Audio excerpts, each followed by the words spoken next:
안녕하세요. 책 데이트 시간입니다. 이번에 소개해드릴 책은 인생이 막막할 땐 스토아 철학이라는 책입니다. 요나스 잘츠게버 지음, 이경희 옮김, 시프에서 나온 책입니다. 이 책은 스토아 철학의 본질을 간결하고 이해하기 쉽게 정리하여 이 한 권에 담은 책입니다. 스토아 철학의 가장 중요한 철학자들을 소개하고 철학에 관한 개요와 핵심 원리를 알려주고 있습니다. 또한 회복력, 자신감, 평정심을 얻을 수 있도록 스토아 철학의 55가지 실천 원칙을 다루고 있습니다. 이를 통해 스토아 철학으로부터 배운 것을 일상생활에 적용할 수 있도록 보석과도 같은 지혜를 들려주고 있는데요. 몇 가지만 살펴보도록 하겠습니다. 장애물이 곧 길이 됩니다. 마르쿠스 아울렐리우스는 장애물이 행동을 앞으로 이끈다. 길을 가로막는 장애물이 곧 길이 된다라고 말했습니다. 스토아 철학에서는 삶의 장애물이란 언제나 용기, 겸손, 이성, 정의, 인내, 절제, 용서 등의 미덕을 실천하는 기회가 됩니다. 그 무엇도 우리가 이런 미덕을 실천하는 것을 막을 수 없습니다. 미덕은 늘 우리가 통제할 수 있는 일이고 어떤 상황에서도 미덕으로 반응하는 일은 가능합니다. 그러므로 길을 가로막는 장애물은 앞으로 나아갈 길이 됩니다. 그 장애물은 우리가 최고의 자아가 되려고 단련할 수 있는 또 다른 기회일 뿐입니다. 도전에 가로막힐 것인지 아니면 끝까지 싸울 것인지 움츠러들 것인지 성장할 것인지 삶이 우리에게 던지는 시련이 무엇이건 우리는 선택할 수 있습니다. 역경은 인간으로서 더 높은 차원에 도달하기 위한 발판입니다. 이런 기회가 없다면 우리는 성장할 수 없으며 지금의 모습 그대로 머무를 수도 없습니다. 또한 마르쿠스 아울렐리우스는 어떤 외적인 일로 고통을 받는다면 우리를 방해하는 것은 그 외적인 일이 아니라 그 일에 대한 자신의 판단이다. 그런 판단을 없애는 것은 자신의 능력 안에 있다라고 말했습니다. 우리의 판단이 외적인 일을 장애물 아니면 기회로 만든다고 했습니다. 그 선택은 우리에게 달려 있습니다. 우리는 모든 일에서 성장을 위한 기회를 찾을 수 있습니다. 우리는 항상 장애물 자체를 전복시키려고 노력할 수 있고 미덕으로 반응할 방법을 찾을 수 있습니다. 그렇다고 세상을 장밋빛으로만 낙관적으로만 보는 것은 아닙니다. 끔찍한 일은 분명히 일어나고 있습니다. 중요한 것은 우리가 늘 선택할 수 있다는 사실을 보여주는 일입니다. 상황이 불리하게 보일 때 우리는 머리를 모래 속에 쳐박고 현실을 외면할 수도 있고 고개를 들고 성장할 기회를 찾을 수도 있습니다. 우리는 시간이 지나면 더 나아지고 그 무엇도 자신을 흔들 수 없는 대단한 내적 평정심의 수준에 도달할 것입니다. 다시 말해 우리는 어떤 삶이 닥치더라도 효과적으로 대처할 준비가 되어 있을 것입니다. 아침의 하루를 준비해야 합니다.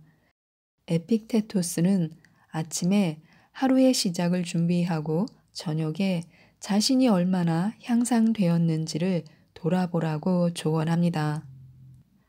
아침이 밝아올 무렵에 우리는 자신에게 다음과 같은 질문을 해보아야 합니다. 나는 부정적인 감정에서 벗어나기 위해 아직 무엇이 부족한가? 평정심을 얻으려면 무엇이 필요한가? 나는 어떤 존재인가? 이성적인 존재인가? 이런 성찰은 날마다 더 나아지기 위한 일입니다. 우리는 목표를 향해 한 걸음 더 다가가야 하며 나 자신을 신체, 재산, 명성 등과 지나치게 동일시하지 않도록 해야 합니다. 보다 큰 이성과 미덕을 열망하고 우리의 행동을 성찰하는 것이 낫습니다. 마르쿠스 아울렐리우스는 아침에 일어나면 살아있음과 숨을 쉬는 것, 생각하는 것, 즐기는 것, 그리고 사랑하는 것이 얼마나 귀중한 특권인지 생각해보라 라고 말합니다. 우리는 모든 것을 예상하고 어떤 일에든 대비해야 합니다. 그래야만 늘 최선을 다할 수 있습니다. 폭풍 같은 시련의 한가운데에서도 평정심을 유지하고 최고의 자아를 발휘하고 싶다면 아침 일과를 중요하게 여겨야 합니다. 하루 동안의 계획을 짜고 싶을 수도 있고 자신에게 격려의 말을 해주고 싶을 수도 있습니다. 운동이나 명상을 하고 싶을 수도 있고 일기를 쓰고 싶을 수도 있습니다. 샤워하면서 노래를 하고 싶을 수도 있습니다. 아침 일과는 마음대로 정화돼 규칙적으로 잘 지켜야 합니다. 그리고 저녁에는 하루를 평가해야 합니다. 세네카는 우리가 정신적으로 번영하기를 바란다면 다음과 같은 질문을 스스로 해보며 개선해야 한다고 말했습니다. 나는 오늘 어떤 나쁜 습관을 고쳤는가? 나는 어떤 잘못에 반대했는가? 나는 어떤 면에서 더 나은가?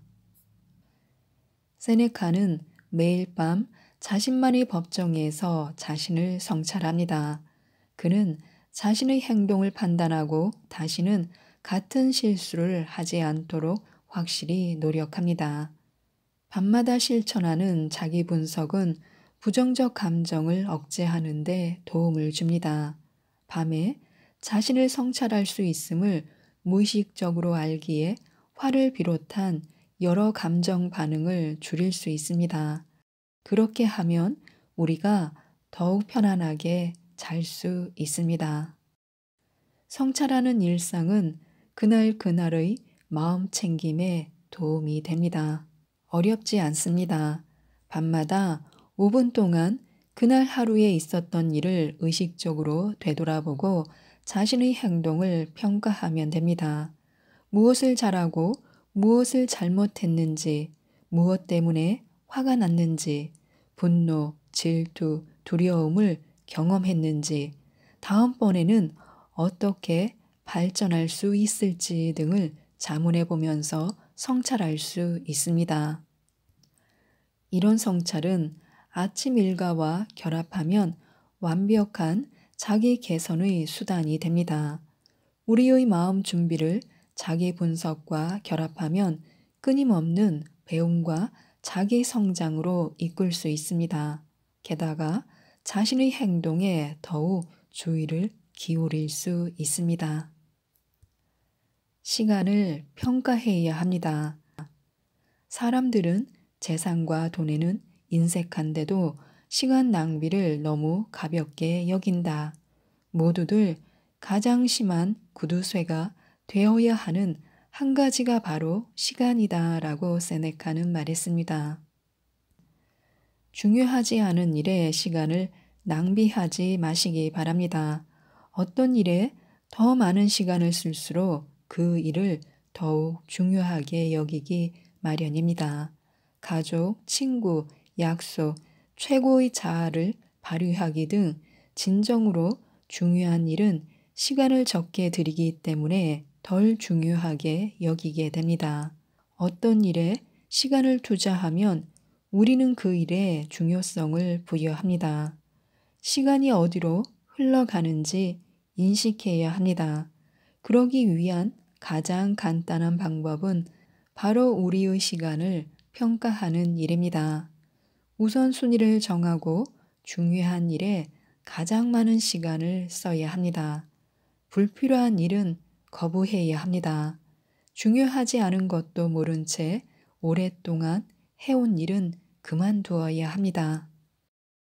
그 많은 일들 없이 지내기 시작하면 우리는 그 일들이 얼마나 필요 없는가를 깨닫게 된다. 우리는 그 일들이 필요해서가 아니라 그저 그렇게 해왔기 때문에 지속해온 것이다. 우리를 괴롭히는 문제의 원인 중 하나는 우리의 삶이 다른 사람들의 사례에 이끌리는 태도에서 온다. 그 잘못을 이성으로 바로잡는 대신 우리는 관습에 현혹된다라는 세네카의 조언에 귀를 기울일 필요가 있습니다. 시간을 어떻게 쓸지를 선택할 때는 관습보다 이성을 사용해야 합니다. 완성에 필요한 일을 해야 합니다. 아침에 일어나기 어렵다면 마음속으로 이렇게 생각하라. 나는 인간으로서 해야 할 일을 하기 위해 깨어나야 한다. 나는 그 일을 위해 태어났고 그 일을 위해 이 세상에 왔다. 그런데 이렇게 짜증을 낼 필요가 있는가? 나는 침상에서 이불을 덮어쓰고 따뜻한 온기를 즐기려고 태어난 것인가? 이것이 내게 주어진 즐거움이란 말인가? 요컨대 나는 쾌락을 누리기 위해 태어났는가? 이 말은 마르쿠스 아울렐리우스의 말입니다. 우리에게 많은 가르침을 준 마르쿠스 아울렐리우스도 아침에 일어나기가 어려울 때가 많았다고 합니다. 그러나 마르쿠스는 이겨내려 노력했고 스스로 필요한 일을 했습니다. 그리고 세네카도 이렇게 말했습니다. 오늘 할 일을 뒤로 미루는 일은 인생에서 가장 큰 낭비이다. 그 일은 자신에게 주어진 하루를 하나씩 내던지는 것이며 앞으로 다가올 미래 때문에 주어진 현재를 버리는 것이다. 미래에 대한 기대로 사는 일은 현재를 사는데 가장 큰 장애물이며 내일에 기대어 오늘 하루를 낭비하는 것과 같다. 행운의 여신에게 자기 미래를 맡기고 자신의 수중에 있는 것을 흘려보내는 꼴이다. 앞으로 다가올 미래는 그 누구도 알지 못한다. 지금 이 순간을 살아라 라고요. 더 이상 미루지 말고 지금 이 순간을 살아야 합니다. 하고 싶은 마음이 생기건 안 생기건 해야 할 일을 하는 이가 성공한 사람임을 명심해야 합니다. 꼭두각시처럼 조종당하지 말아야 합니다. 우리는 늘 외적인 일이나 충동으로 공경에 빠집니다. 동료의 애매한 발언, 전화하지 않는 연인 혹은 낯선 이의 지적 등 우리는 통제할 수 없는 일로 혼란스러워하곤 합니다. 우리는 마음을 잡아당기는 꼭두각시의 줄을 잘라내야 합니다. 우리 손에 달린 것을 되찾고 타인에게 조종당하는 격분을 멈추어야 합니다. 우리가 통제할 수 없는 일에 끌려가서는 안 됩니다.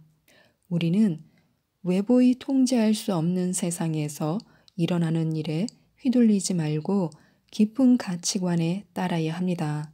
어떤 상황에서도 평정심, 인내, 친절, 수용, 정의, 투지, 자제력 등의 가치관을 굳게 지켜야 합니다. 다시 삶의 주도권을 되찾을 때입니다. 우리는 마음의 평화를 지켜내야 합니다. 가장 먼저 해야 할 일은 흥분하지 않는 일이다 라고 하면서 마르쿠스는 평정심을 유지해야 함을 스스로 되새겼습니다. 일단 자신의 중심을 잡고 나면 가치관에 유념하면서 당면한 일이 무엇인지 깊이 생각해 보아야 합니다.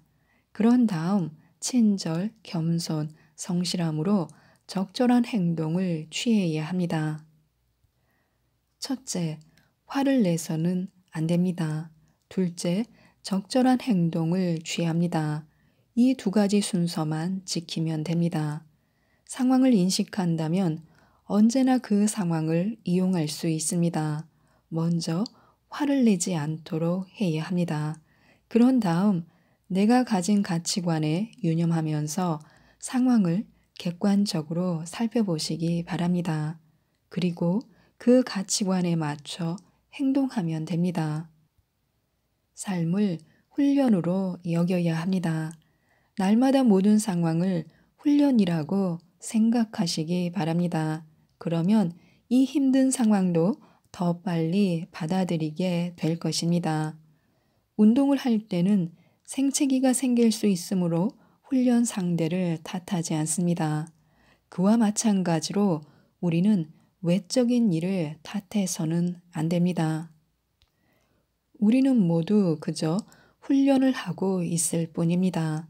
상황은 잘못 돌아가고 사람들이 우리를 힘들게 하기도 합니다. 훈련을 하고 있다고 생각하면 그런 힘든 상황은 갑자기 훨씬 가벼워집니다. 우리는 실수를 더욱 관대하게 해석하고 여유 시간도 허용하게 됩니다. 그러면 삶의 회복력이 크게 향상됩니다. 그 반대로 상상해 보시기 바랍니다. 모든 상황이 아슬아슬한 챔피언 같은 처지라고 가정해 보는 것입니다.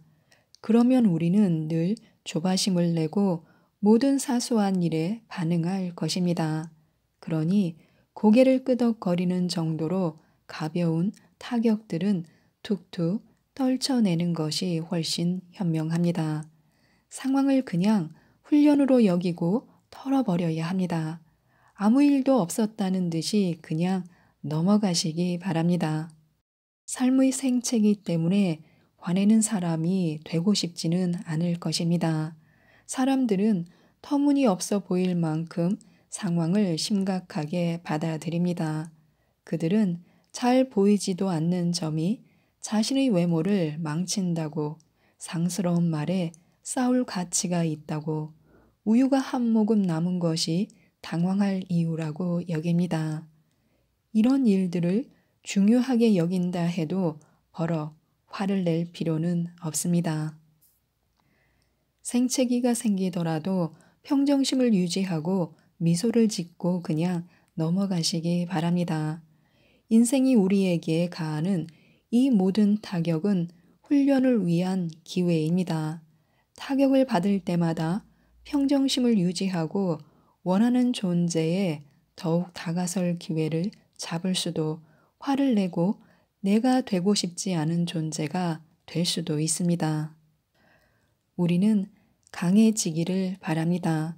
역경에 부딪혀도 스스로 대처하기를 바랍니다. 폭풍의 한가운데에서도 흔들리지 않기를 바랍니다. 그리고 다른 사람들이 두려움에 빠질 때에도 침착성을 잃지 않기를 바랍니다. 그러니 삶의 생채기가 생길 때마다 신경 쓸 필요가 없습니다. 그저 훈련 과정일 뿐이니 미소를 짓고 그냥 넘어가면 됩니다. 지금까지 이 책에 대해서 말씀드렸는데요. 더할 나위 없이 행복하고 원만하게 흘러가는 삶을 살아가는 방법, 역경에 처해도 그 삶을 유지하는 방법을 스토아 철학을 통해 알려주는 책입니다. 삶에 고난이 닥쳐올 때마다 정신적 지주 역할을 해줄 수 있는 이 책, 인생이 막막할 땐 스토아 철학을 꼭 한번 읽어보시고 좋은 삶으로 향하는 비결을 얻으셨으면 좋겠습니다. 이상 책데이트였습니다. 감사합니다.